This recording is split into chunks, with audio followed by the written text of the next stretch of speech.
Good morning, good afternoon, good evening from whatever time zone you may be in. This is Off the Grid Podcast with Aiden, Jared, and Nathan. Do you know about access to the truth? I'm still part of this. This is Yes, great. you are. Sorry, I make that joke every week. It's great. You know, it's starting to become a thing like, just with like it's another podcast for another day sort of thing. But, you know, you're starting to bring in your own tradition. Right. Yeah, right. That's how it's going around here, around these parts. And speaking of tradition, when we the get Catholic Church. Yeah. Speaking of the tradition. best segue ever. So we're going to talk about the Catholic Church today and some philosophical ideas around it. Is that the right word for it? I guess. I mean, some main points that need to be talked about. Yeah, need to be talked about. I couldn't say it better myself. Right. And why is this an important issue, like in today's world? Just in general? Yeah. Why is this an important issue? I would say it's important because I personally, as a Christian and under the idea that the church is not supposed to be ran exactly like the Catholic Church. I'm non-denominational. I don't even like the ideas of denominations, which are sections of the church. I'm with you on that. You're with me? Yeah. Are we all My church is non-denominational? Yep. So that's cool. I didn't know that. But it's kind of the idea that there shouldn't even be sections of the church. There shouldn't actually be like divisions in the church. Like we should all be one. It says that in the Bible many times. Christ warned against it. Yeah, we like one people group. Like we're all one, and that's one reason why I don't like the Catholic Church, and that's I think what we're going to talk about. Is stuff that we don't like, and I mean we can talk about some stuff that we do like, but yeah, we are supposed to be the body of Christ. Right, the body, the single, the one, the unity. Right, all working together. Yeah, there shouldn't be all these different divisions of it. It should just be like one understanding. Absolutely. Not multiple understandings, because then it's like, okay, you understand it this way, but we understand it this way. Right, and there can be differences. I mean, because people interpret the Bible differently. Right, than, and I think God meant for that to be. Or else it would probably be even clearer than it was. But was it unintentional for the divisions within the churches and stuff? I don't know. I think they are intentional. I think, okay, here's the thing. I'm going to start off the premise of our quote-unquote argument is that people, generally speaking, always try to do good. Like, generally speaking, you don't find too many people, even people who disagree with us completely. I think we were talking about this before, like the idea between a Democrat or a Republican. We just have different ways of getting to the same thing. We all want good, right? Right. Generally speaking, there are evil people, like truly evil people out there that just want to watch the world burn. But nice weapons. I like that. So the thing is that the churches on all the sections almost always have come out of like, we need to focus in on this. We're not doing a good job. So we need to make a church that goes completely against drinking, and now you can never drink. Like, even though that's not biblical completely. It's like, we need to take that out. And so they'll make a denomination around this idea that you can't drink, and then all of a sudden you can't dance. And all of a sudden you can't sing. And so it's like, they start making up these different things. And then right, they're saying, and they're all good-hearted. Yeah. It's like, if you did have a group of people who drank too much, and you're like, let's just not have this in our church. Well, good for you guys, but as soon as you agreed start on it, it's within the church. Right. And it's not that it's wrong or right, but if you guys were trying to fight something and you made a denomination, or eventually it wasn't that you were trying to do anything wrong. You were trying to help the people. Normally that's the case. I get what you mean by that. That was awkward. Yeah. So before we dive into this, though, we want to mention something that happened. What was it, Joe? Like a couple months ago? No, it wasn't a couple. Was it a couple months ago, or was it a month ago? It was. Wow. As of this recording. Obviously, it's not as big of a deal to us. That's awful to say. We're so seperated from it. I mean, I know it was. I love that church. I mean, like the design and but I learned about it and it's just it's sad to see an architectural structure like that. It's just massive. The ground, and it's 800 some years old. Like it's crazy. Gone. I first thought it was deliberate. I first thought it was deliberate. Completely.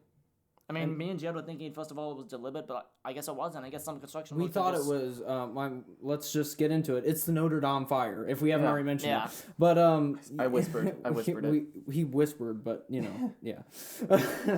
So, basically, the church burned. Obviously. That's as basic as you can get it, So sad. It burned for how many hours? Do we know how many hours it took? Like 12, I think it's... It didn't take that long for it to go up. I mean, to be completely destroyed, if you want to use the word destroyed, it didn't take long for it to be destroyed, but it burned Okay, this happened back in April. Yeah. And it's May. Yeah, so... Yeah. 12 hours. It's the end of May. So this has been about probably a month and a half. So the fire burned for 12 hours. Over 500 firefighters were deployed to fight it. It's awful. Yeah, I thought they weren't doing enough when I heard that it was burning. Well, I'm like, why didn't they put it out? You know, they couldn't pour too much water on it. Well, first of all, they couldn't pour too much water on it because because it's old wood. If you pour too much water on it, not what they were.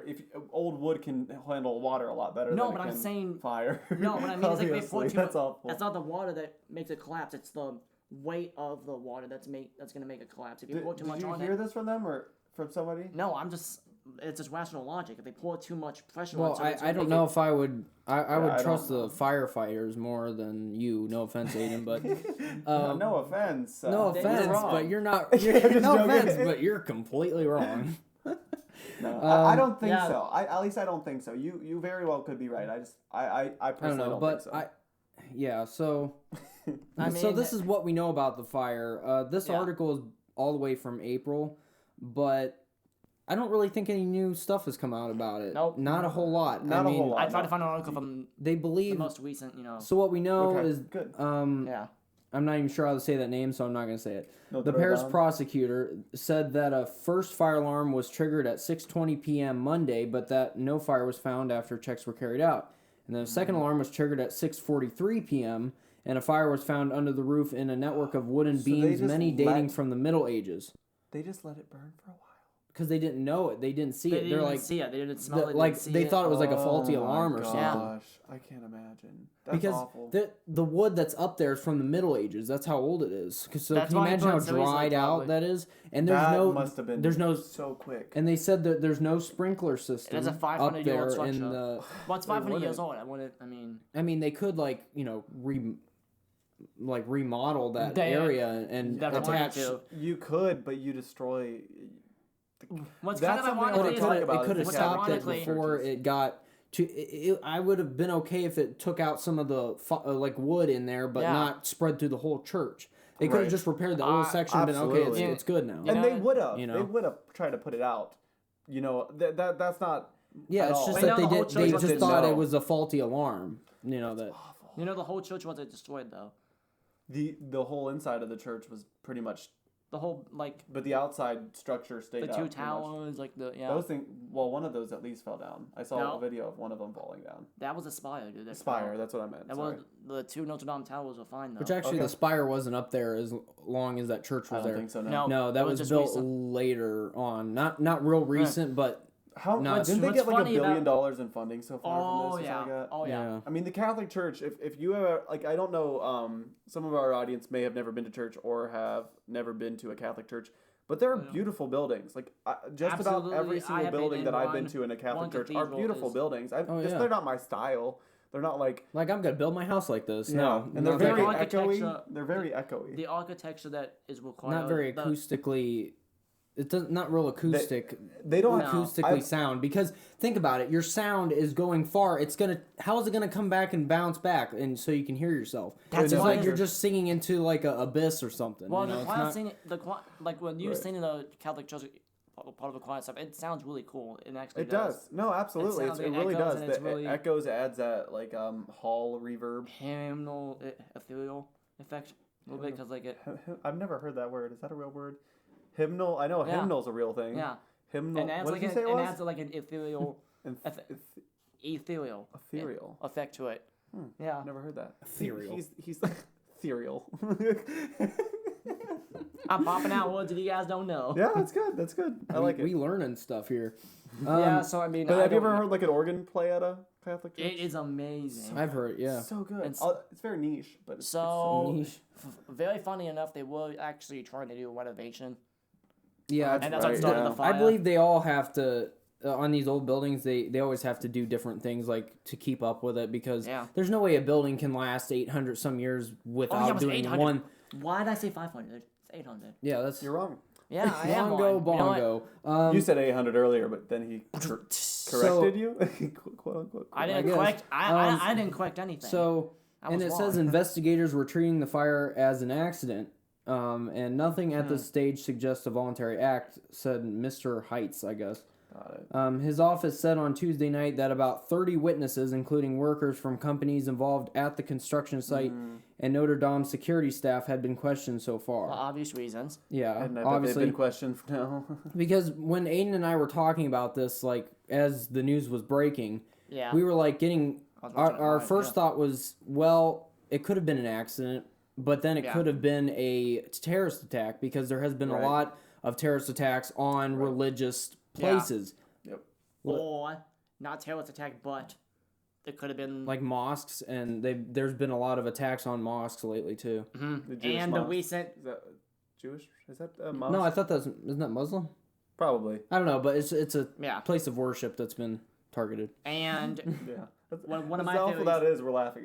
Yeah. Goodness gracious! It's just we're laughing at each other because we can't remember what religion is from. So that's one of my theories, though, was it was also the yellow vest guys, because that's what we were thinking. Yeah, because it was the Nathan, if you don't know, it's from having a huge revolution right now. So like, that's right. Yep. So a mosque is a Islamic building. Okay. Yeah. Mm-hmm. I didn't know that they were having problems. That's sad. I mean, I'm not a supporter of that, but I'm that's sad that that's happening. I mean, I still don't want violence on any religion. No, we're not called to be violent. So now let's get into the main topic, the Catholic Church in general, and then we're going to be talking a bit more about their doctrine instead of buildings. I mean, buildings can definitely come in, because I would say that's a big part of it, is where they spend their money, how they spend their money, and all that kind of stuff. Yeah. It's a big topic. Yeah, I love these buildings, though, to be quite honest. Like they're masterpieces, but absolute masterpieces. I've been in all kinds of Catholic churches Sistine filming weddings. Chapel. Whew, it's kind of weird. Is it kind of scary setting up? Like kind of like a little. It depends. You cannot stand here. You cannot go over here. Don't lay down at any time. Don't do this. And I'm like, I'm gonna lay down. Why would I be laying down during this? You know, like I'm trying to set up and all that. Yeah, and I mean, some of them were very good-hearted. Other ones were just other priests. They're supposed to be welcoming. You know, like not all priests are welcoming. They're supposed to be. All the churches I've been in, which are non-denominational, have been like, welcome, come in. That's you know? Can I give a example? Okay, so this is anecdotal. This is not the reason why I don't like the doctrine of the Catholic Church. But I walked in to film a wedding, right?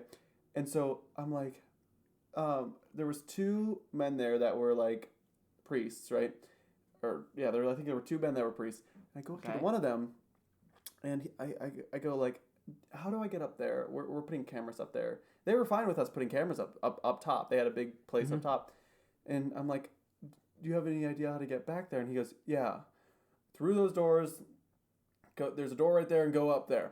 And I'm like, okay. So I walk back there, and very vague instructions. And I get there, and I'm like, there's the women's restroom. But that's what the setup in the women's restroom. So then I'm like, I don't know where to go. So I go back to him, right?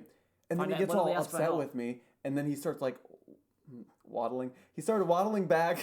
What? I can imagine this. He really did. He waddled. Oh man! But I have a whole picture in my head he walks back, and he's so, you can see that he's angry with me. He pushes up the women's restroom door. It turns out it's like a hallway that has a stairwell, and then the women's restroom. So I'm like to myself, oh my goodness, I don't. You don't want to walk into the women's restroom. The women's restroom. Like I don't. That's not my goal. Well, what country is this? I could have went on the other side. Well, there was another stairwell on the men's restroom side. He could have just told me that, but I didn't. Well, I mean, no doctrine. But he just didn't. He didn't treat me nice at all. And that's like I said, not anything to do with. I know, but it's bad impressions though. Like if you're trying to get someone to come into your church, and then you're treating them like that, then you're not real welcoming. Yeah. Like non-denominational, I think, is more like, oh, come on in. Non-denominational is the best denomination. Just non-denominational is the best denomination. No truer words have ever been spoken. I'm just joking. I always think it's funny because non-denominational is kind of a denomination. But my personal beliefs are like, the Bible's right. I don't care what you Jesus think. is right. I don't care what the non-denominational. You don't have to. You shouldn't have to have a denomination to, although, right. It's the Bible. I mean, we're always hypocrites. We're Christians. We're kind of being hypocrites because we're Protestant. So I mean, kind of. I mean, that's a Protestant says that you'd believe in like certain things. Catholics and Protestants. I'm not Catholic because I believe in the Bible. Like I said, even the word Protestant. It probably describes what I am. No, I don't think that's what it is. But I mean, there's a reason why it's called the that. The thing is like I'm not for the Protestant movement. I'm for the Bible. So whatever the Bible says, I don't care what the rest. As long as we agree that the Bible's the right thing, always hands down. No church can change what the Bible says. No church can define that. Then I don't care what we believe. Yeah. Sorry, I feel like I'm talking a lot. I have a lot more energy. You are taking the initiative. I am taking the initiative. He's like guiding the conversation here instead of us being like subject. And me dozing off over Nick here. Fury. I'm Nick Fury. Oh yeah. I'm furious. All right, so Aiden, let's. We're going to get into the history of the Catholic Church, right? Start to get some background information on why it is. Yes, and I didn't want to use history.com because, for obvious reasons. You didn't want to use history.com? No, because I'm not Christian, so.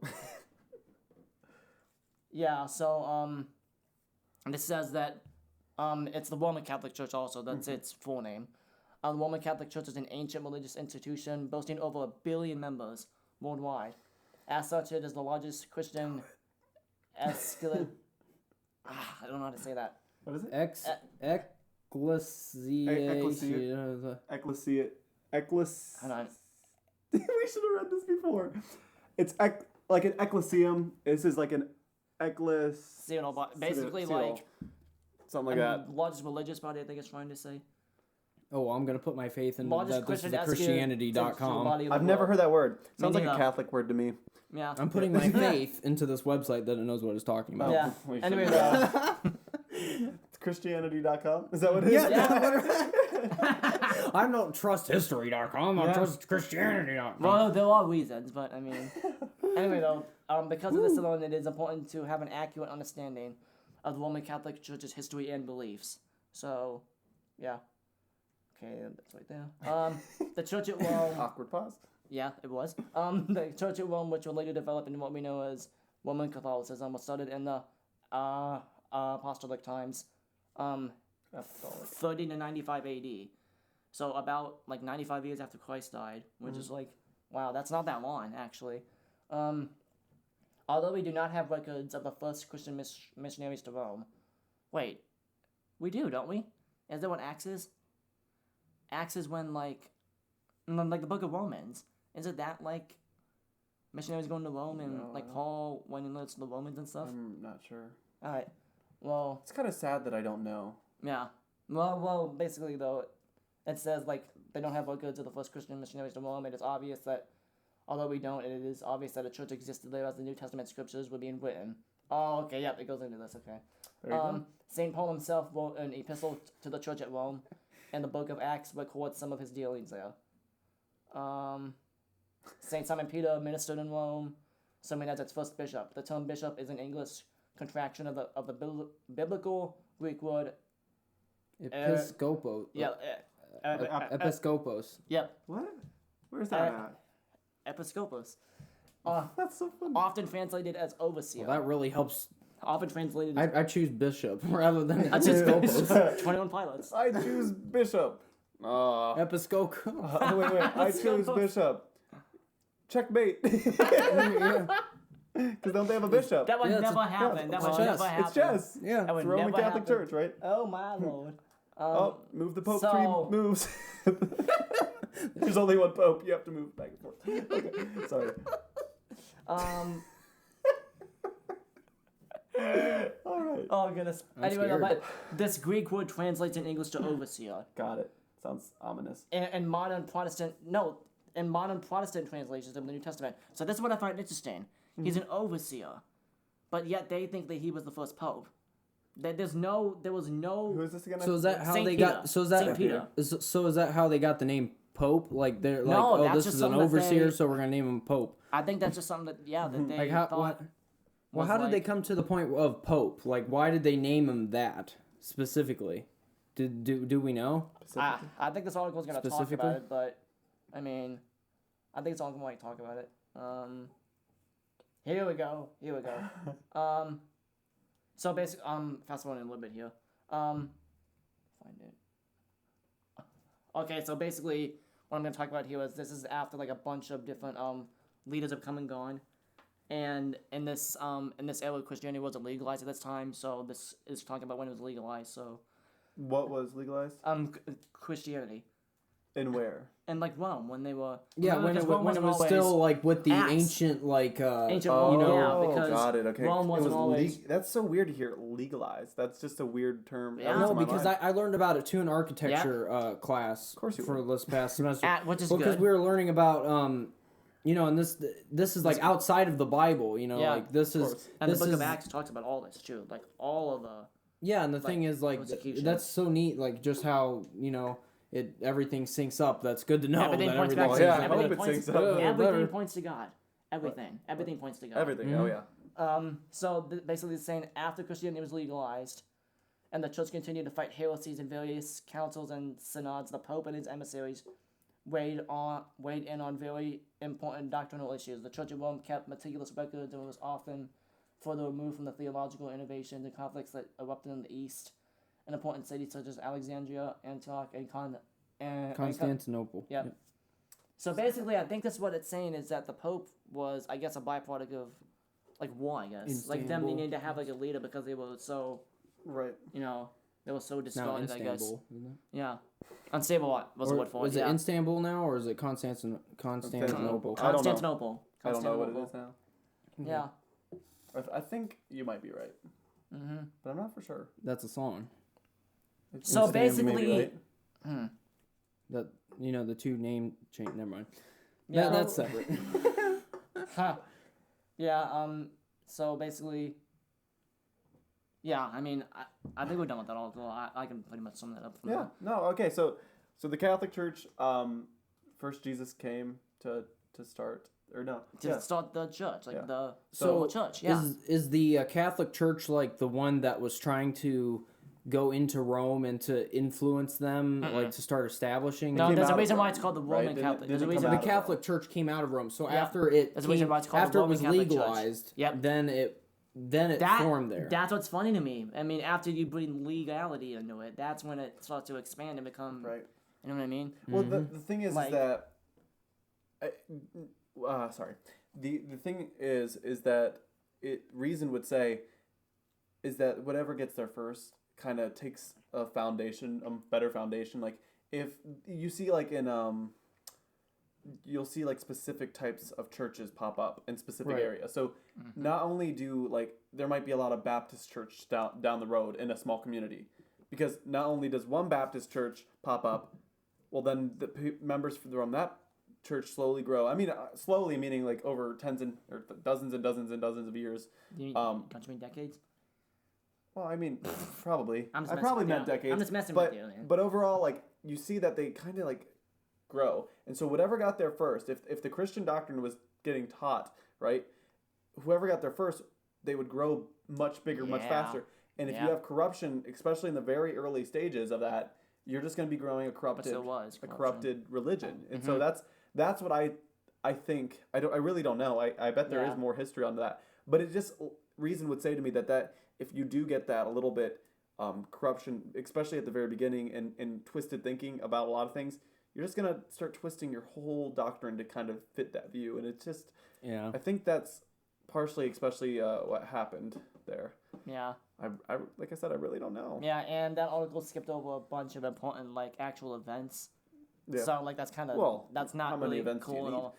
Well, the Crusades, that was a big one. The Crusades were after, wasn't it? No, the Crusades were in the 1500s, and the Roman Catholic Church is just starting to expand. The Crusades were the war. Well, 3 different wars actually against the Muslims and the Christians. Which I don't know if I agree with the Crusades. I don't really think that they. No, my family doesn't at all. I've asked them about that, and when we ransacked villages. During the Crusades, we burned people alive. It just doesn't make sense to what food. I keep on saying doctrine. What our religion says, like our Christian religion, does not. We're not violent. We're not a violent. But then again, the Muslims started it. So I mean, they started it. You started it. No, they literally did. They attacked them. Well, let them slap the. Let them turn the other cheek. Give them your coat as well. Like that's the idea. It's like we weren't meant to. I mean, it's not bad if someone's literally coming at you and they're going to kill you. I don't think the Bible is saying never take a stand. Let them kill you. It's like no, I don't think. But I mean that will because I believe in defending yourself. Yeah, I think they got. And that's a whole nother podcast for another day. Martial law podcast. We got to do that soon. No, but he has what some we pretty did is strong. We wouldn't get any words out during the martial art no. podcast. We wouldn't get them. Nope. We I was gonna invite someone for that too, a special guest. Really? But anyway, beside that though, but what we did though during the Crusades, we went to villages and we did the attacking. I mean, we were being the people that we hated. Yeah. You know. So I think we turned into Muslims. So next is the Reformation, right? Yes. Reformation? Yeah. This is important. Joe, do you want to talk about this? Sure. The Protestant Reformation was the 16th century religious, political, intellectual, and cultural upheaval that splintered Catholic Europe, setting in place the structures and beliefs that would define the continent in the modern era. In Northern and Central Europe, reformers like Martin Luther, John Calvin, and Henry VII, I believe, challenged papal authority and questioned the Catholic Church's ability to define Christian practice. And they argued for a religious and political redistribution of power into the hands of Bible and pamphlet-reading pastors and princes. The disruption triggered wars, persecutions, and the so-called Counter-Reformation, the Catholic Church's delayed but forceful response to the Protestants. I think we've been fighting that war ever since that happened. The war's still going on. So I think that's. Have you ever seen Ireland? Right now. Like, now you kind of like don't know what you're fighting. Really anymore. Both are you just angry at each other. And, but why are you? Why? Yeah. Yeah. Absolutely. And, like Ireland is like really bad. Like they have wars. Like Celts and. Kilts. No, like the Celtics, right? Like you said. Oh. I thought you just meant the kilts. The the kilts. Oh my gosh, that's the first thing that comes to my mind is the kilt, right? Well, I mean that's part of their culture. I'm thinking of a SpongeBob reference, but well, for my enchanted forest. Ying ting target. No, when they eat the colored boogers. Oh Look yeah. what you did. And they're wearing kilts. Yeah. Oh yeah. Yep. Oh goodness. Yeah. So the 95 Theses, right? Yeah. So this is like dating the Reformation. Historians usually date the start of the Protestant Reformation to the 1517 publication of Martin Luther's 95 Theses. Ooh. It's really started from Martin Luther's. I guess so. Yeah. I didn't know that, Aiden. I almost called you. So its ending can be placed anywhere from 1555 Peace of Augsburg, which allowed for the coexistence of Catholicism. Catholicism. I don't know. Lutheranism in Germany to the 1648 Treaty of Westphalia, which ended the 30 Years' War. Yep. It's West Philadelphia. No. Born and raised on no, the treetops. No. Now this statement is really important. What it says next. So you're gonna be like, "This is the story." Sorry, I'm the bad. key ideas of the Reformation: a call to purify the church, and a belief that the Bible, not tradition, should be the sole source of spiritual authority. So that's basically what we're saying. The Bible should be the sole source of our information and the way that we. More than just that, it should be the ultimate authority. Yeah, besides Jesus himself. Yeah. Right. I mean, absolutely. I don't understand how that wouldn't be the case. I don't know how. There's a reason why it was written. Right. I mean, I guess I don't. It's like, what is the Catholic Church going off of then? It's they like have a Bible. They have most of their Bible is the same Bible that we have. And when we talk about the doctrine, we're going to get into that. Like, yes, absolutely. Yeah. So. Yep. So do you think that's pretty much it for that? It's just yeah. Basic going into like different areas and of Europe, I guess. But I kind of want to talk about its importance really quick. This literally probably changed religion forever. Probably it literally changed like the way that Christianity is. Absolutely. I mean, it changed the structure and at least which I think we would have came to the same conclusion. I think if God wanted us to reach the same conclusion, we didn't need a Catholic Church to become Protestant. You know what I'm saying? We didn't need to originally be like the Catholic Church to be there for us to be against the Catholic Church. We could have had the same views. Right. It's just there was a Catholic Church, so now we're called Protestant. Does that make sense? Well, because they're called the Catholic Church is because we're Protestant. There had to be a reason for them to split. I mean, they were doing things that we didn't agree with. Right. No, absolutely. That's what I'm saying. Such as putting tradition before. But you wouldn't say, okay, this is the color gray. Well, you don't need an orange for this to be the color gray. Yeah. You know what I'm saying? Yeah. It's not determined by that. We didn't need a label for this. If there was no such thing as orange, then there would be there wouldn't be no reason to call this gray if gray was the only thing. I don't know. It's kind of a weird way of looking at it, but I hope that's clear. So what is the importance of this to you as as a Christian of this event? How does it affect you today? The Reformation? Yeah. I mean, I really don't know too much about the Reformation. I know that we call ourselves Protestant because of this, but overall, I've never... Why did you know that the Reformation allowed for everyone to read the Bible and not just Catholics? Because I mean, yeah, they made it in their own their native language, and I think that's huge. Couldn't read I think that's huge. I mean, that's the idea. That's our whole idea. Is like the idea that everyone would be able to read it is a huge thing. I mean, having one person read it and interpret it for the rest of everyone, I don't know how I feel about that. I mean, I feel like you can get messed up, maybe that was more valid when people couldn't read. Absolutely. Yeah, but it's outdated. Right, is what it is. Most everyone can read. And it's not that they shouldn't have been allowed to.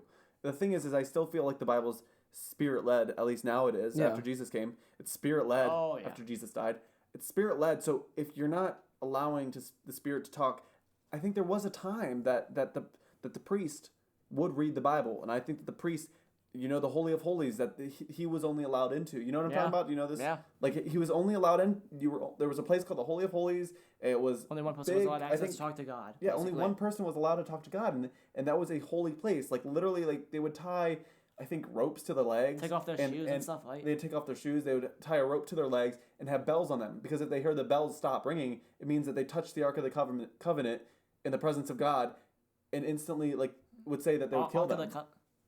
That's the Ark of the actual thing. That's where they kept the Ark of the Covenant. Where was it? And then we don't know where. Yeah, we don't know where. That would be a huge discovery. The Ark of the Covenant is the I know. I've seen Indiana Jones. I know what it is. The 2 tablets. Indiana. I thought it was the little chalice. The chest. That holds multiple. Okay. Yeah, so that's what they kept in there. And that's what tore at the when Jesus died. Yeah. Is that tore open for the Spirit to be let out into the world. That's crazy. That's crazy. It's pretty cool. That would be a huge discovery if we found that thing. Oh, absolutely. Do you think it's somewhere on Earth, or do you think God actually like? So do we want to go into the why the doctrine is false? We're at 32. Well, I think we can save that for the next part. Yeah. You guys want to do that for the next part? Might as well save it for the next part since we're already at our limit today. We're at our limit. All right, guys. I'm at my limit today. If you guys want to hear why we think even further into our ideas of why we think their doctrine is false, please tune in for the next part. Stick for the next, I don't know. Yeah, don't forget to subscribe and like our videos.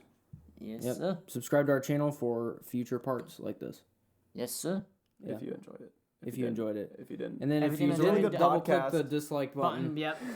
Yep. That's a good way to do it. That's one of our doctrine. Non-denominational, right? Yeah. All right. Thanks for watching, guys. See you guys. See ya.